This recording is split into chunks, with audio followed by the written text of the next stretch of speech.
First one. Character above reproach. If you read that on his eval, what that really means is he's still one step ahead of the Uniform Code of Military Justice. And I just verified that you never went to MAST. Another one, excels in the effective application of skills. What that really means is he makes a good cup of coffee.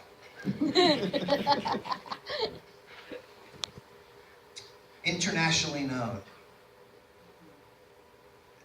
Likes to go to conferences in Las Vegas. Now, I've seen Bryce in Vegas, but true to the code, what happens in Vegas stays in Vegas. We'll have to save that story for your obituary, Bryce.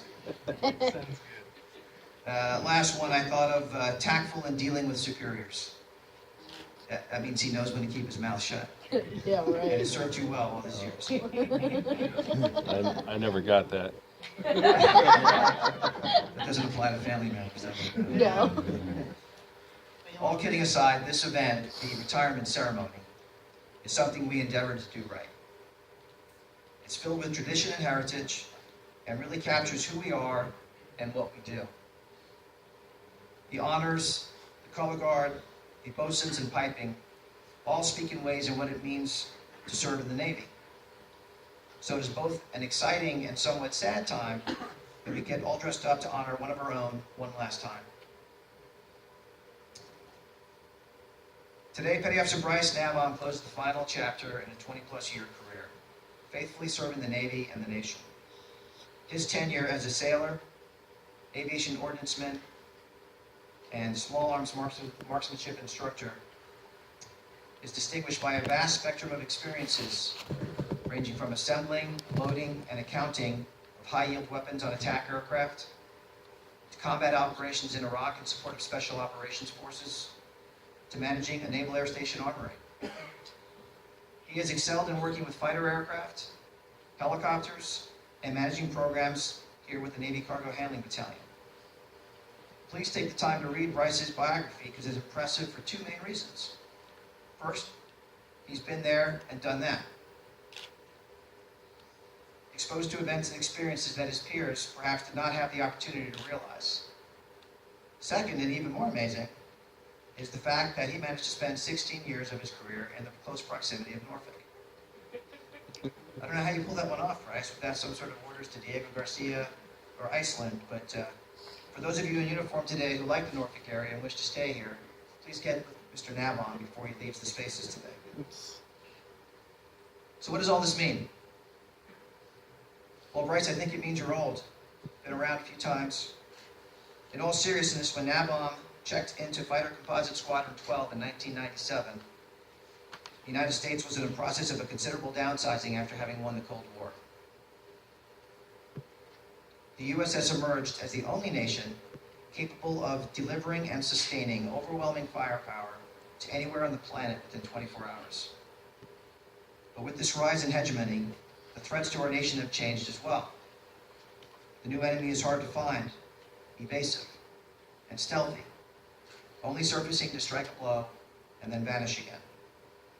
These non-nation states and terrorist organizations are financed well and recruit from a depressed third world where the opportunity to escape a hopeless existence is great. They do not negotiate and only understand power and violence as the means to advance their ideology. Petty Officer Navon's role in the Navy has changed to help meet these new threats head on. Yes, he is the ordnance expert, but this took on a different meaning during his combat tours in Iraq with HCS-4. Bryce was part of a joint special operations endeavor to capture or kill terrorist cells and former Iraq regime element leaders. With the help of Bryce's expertise, over 3,200 missions were successfully completed without any loss of life. It is the new war that this nation will fight for a generation.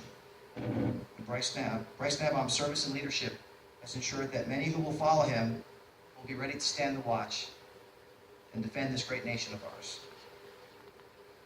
The only difference is that in 1997, Airman Navon carried out those orders assigned to him professionally with pride and courage. Today, he leads men and women, directing them to carry out the same critical tasks that are crucial to ensure mission success overseas and here at home. I know that somewhere in the Navy is another Bryce Navon, God help us, waiting to lead, to be counted, and leave behind a similar legacy.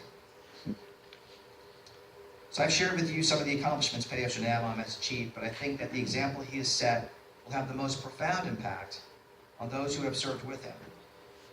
It can be hard for a service member to encapsulate what he does in the Navy, and even harder for those who have never worn the cloth to grasp the life and experiences of someone like Bryce.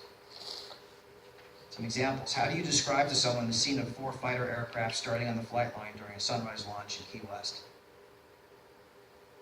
How can you catch the fear and exhilaration of a mortar attack as you run for cover, feeling the shockwave hit your body as you reach safety? Would someone understand your deployment to Pohang, Korea, 170 miles from the North Korean border, staring down the most isolated and dangerous leader in the world? Bryce has deployed to many places in the world, some that are not familiar with most Americans. From across the globe, he has stood to watch, worked hard, and was a witness to amazing events and sights that will stay with him for the rest of his life. He just had to be there to understand. He is a man who volunteered for duty in the armed forces when many in this country avoided it. These actions embody what Bryce has stood for his entire career: dedication, compassion, and leadership. Bryce has never just filled a space. He's given his all to transform the people and organizations he represented for the better. Thank you for your loyalty, your leadership, and your 20-plus years of service, Bryce. The Navy will miss you. As I close, I speak for this entire audience in extending the Navy's time-honored wish to the Navon family. Fair winds and following seas. God bless all of you. God bless our Navy and Marine Corps. And God bless the United States of America. Thank you.